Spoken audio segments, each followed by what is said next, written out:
Professor Krishna Magandi. Today we are going to build this digital clock using JavaScript. This is the final version of our project. When we hover on these cards, we can have this cool animation effect. The code for the project is linked in the video description. Check it out. Please subscribe to my channel, like my videos and share to your friends. Let me jump into the coding section.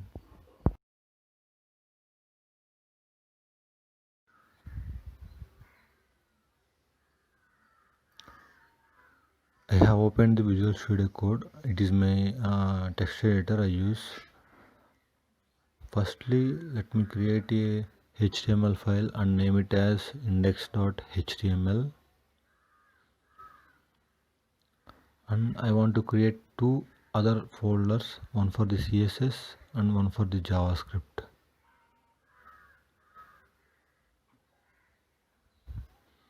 Inside the CSS folder, create a style sheet file as style.css, and inside the JavaScript folder, create a JS file as main.js.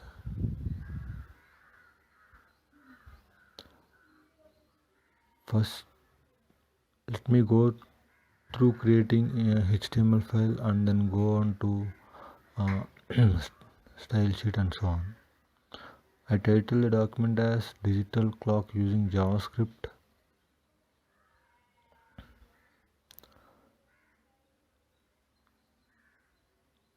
Inside the body, I will create a section with the class name container, and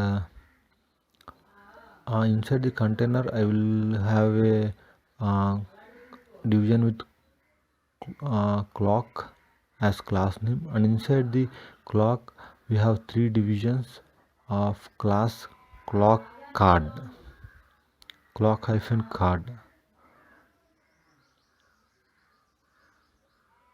Inside every clock card we will have two elements, one h1 tag which is used to display the time, and a p tag used to show the text which is hours, minutes or seconds.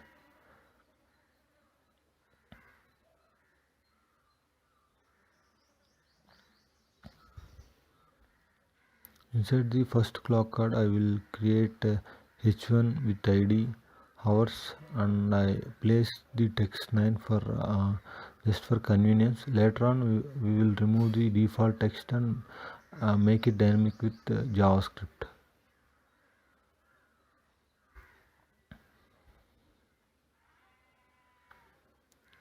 The second clock card is used for minutes, so I created a h1 with id minutes and place a dummy text of 20 minutes inside it and a p tag with minutes. In the last clock card I will create a h1 with id seconds. Inside that, place a dummy text of 45 and p tag containing seconds as text. After each clock card I will use a span tag and place a semicolon as separator. We will see the difference when we style this with CSS.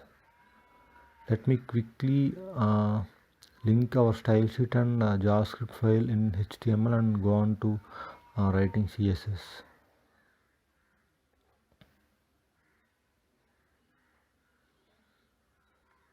Script source equal to /js/main.js. Okay, let me go to style.css. Firstly, I will remove all the default properties of each element, so I make star and remove the padding to 0 and margin to 0 and box sizing to border box.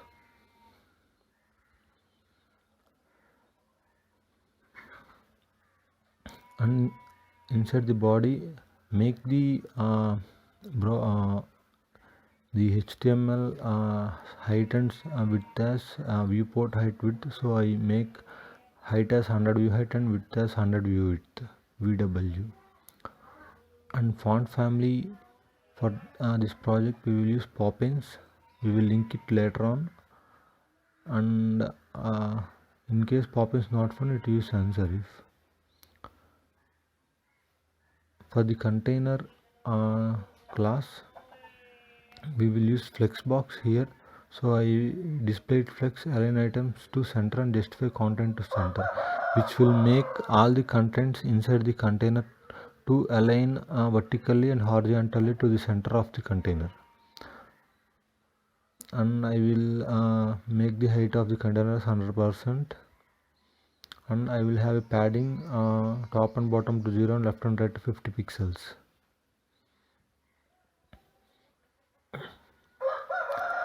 For the clock, same we will use width to 55%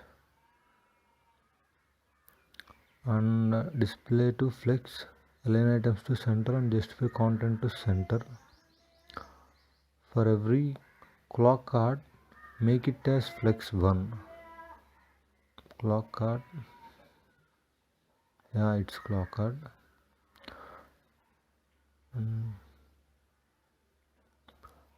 Pad first we make flex to 1, which will helps us to have every clock card has equal amount of width inside the clock and clock class. 20 pixels padding, border radius to 10 pixels,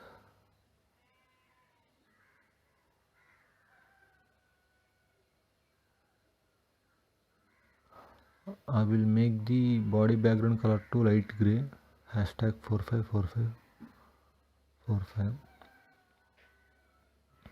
For clock card, background color is gray 343434. I will use hex color codes. Inside every clock card, the H1 tag have font size 64 pixels and font weight to 600.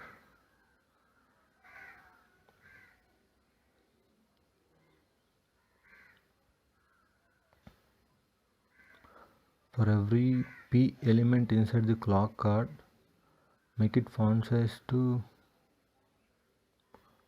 18 pixels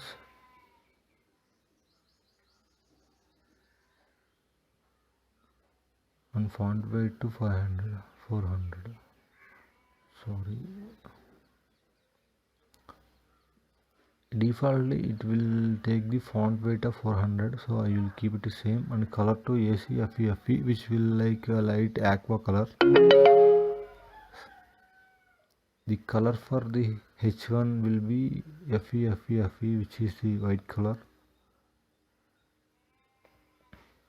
I will open it with live server, which will be the extension.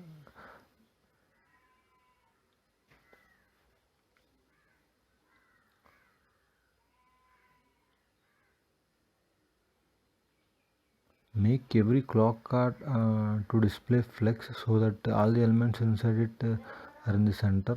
Display flex align items and justify content center. We can see that, and flex direction to column so that every one by one we can have one by one effect.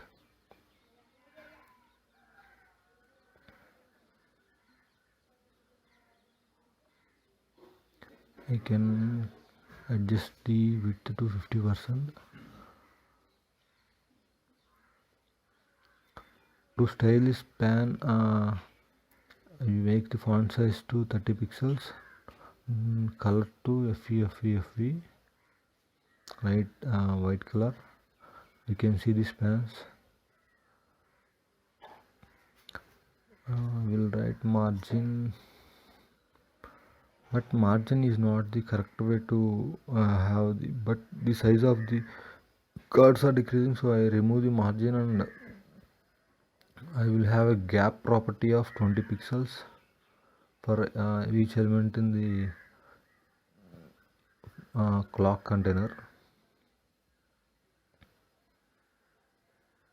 Okay.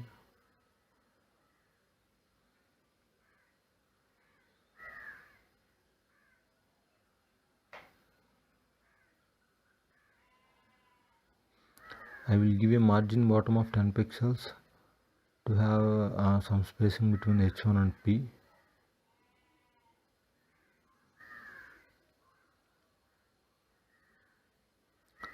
and then make the card cursor to pointer. When we hover it, we can have the hand like cursor.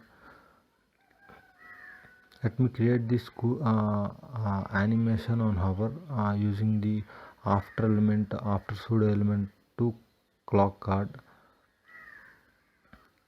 Firstly, I will make the height to 0, width to 100%, position to absolute, so that we can overlap the after element on upon the clock card. Content to nothing,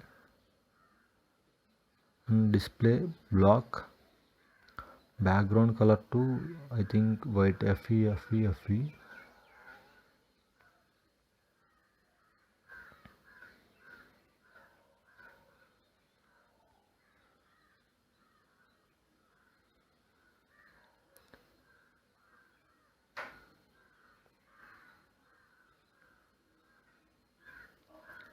I set the color to FE.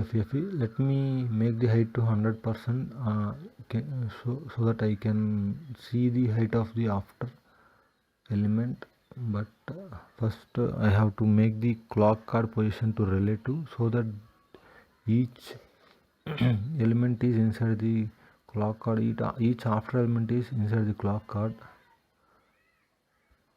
I will make the color as background color, so that we can see these cards. I will make the border radius to 10 pixels.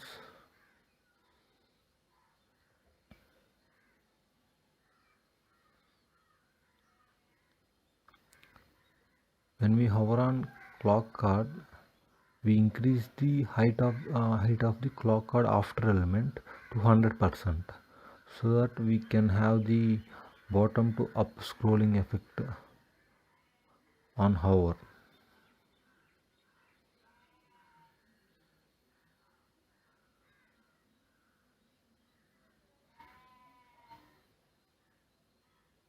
I will add a transition of 400 milliseconds ease out, so that we can it will take a smooth transition. When we hover on the clock card, make the H1 and P tags color to light gray color, hashtag 343434 color.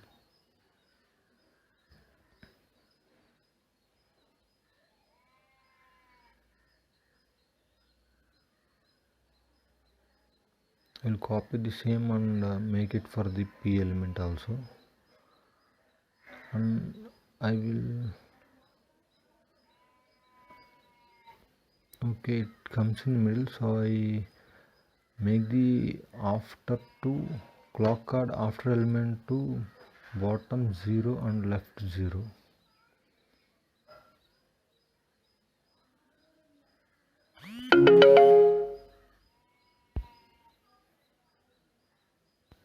When we hover on the clock cards, the H1 and P should be visible to us, so I make the Z index to 9, and I make the clock card to bottom 0 and left 0, so that the animation start from bottom to top. You can see the cool animation here.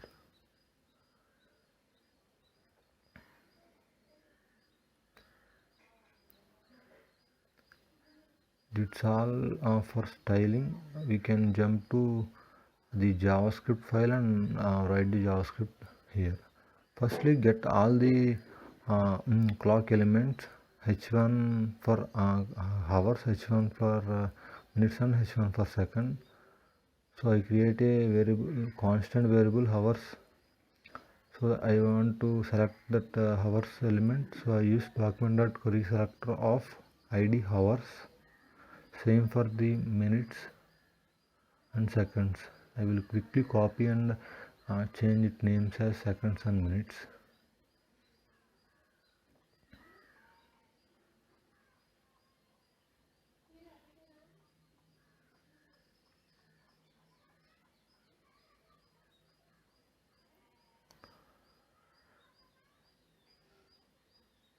After that, for every 1 minute the clock has to update, so I will create an interval for every 1 second, and I want to run a function for every 1 second to update the time. So I am using set interval method, and inside that I will use a arrow function, and I set the interval to 1 second. Here I will create a new data object to access the current date and date in hours, minutes and seconds. I will create a variable h to get the hours from date.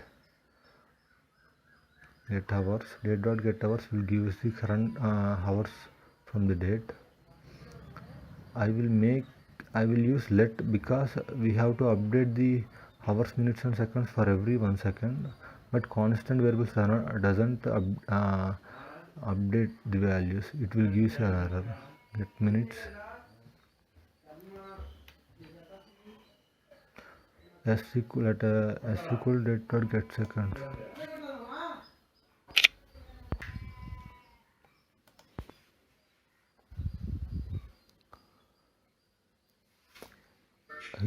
Here the one thing, when the hours and or minutes or seconds will have only single digit, we will use to append a 0 digit to in front of them to have some readability issue. So if h less than or equal to 9, less than or equal to okay, I will change it later. H equal to 0 plus h plus h.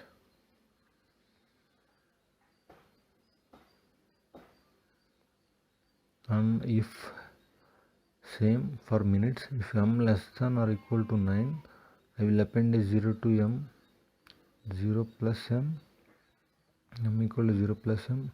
Same for the seconds. If s less than 9, less than or equal to 9, I will append a 0 to s, 0 plus s.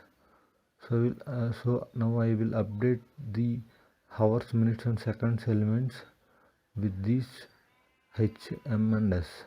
Hours dot inner html equal to h, minutes dot inner html equal to m, and seconds dot inner html equal to seconds. Now we can see the time is updated dynamically. I will remove all the dummy text which I provided earlier.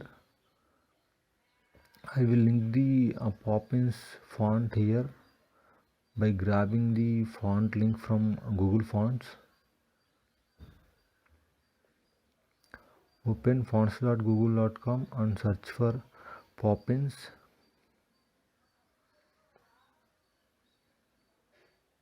Here we can have many free fonts to use in our projects.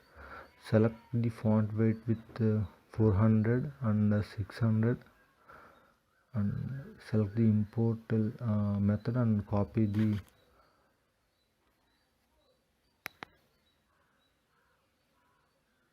link and paste it here, so that I think all is goes on correct. Okay, I will remove the margin bottom, so we can have this cool animation effect. This is our project. Please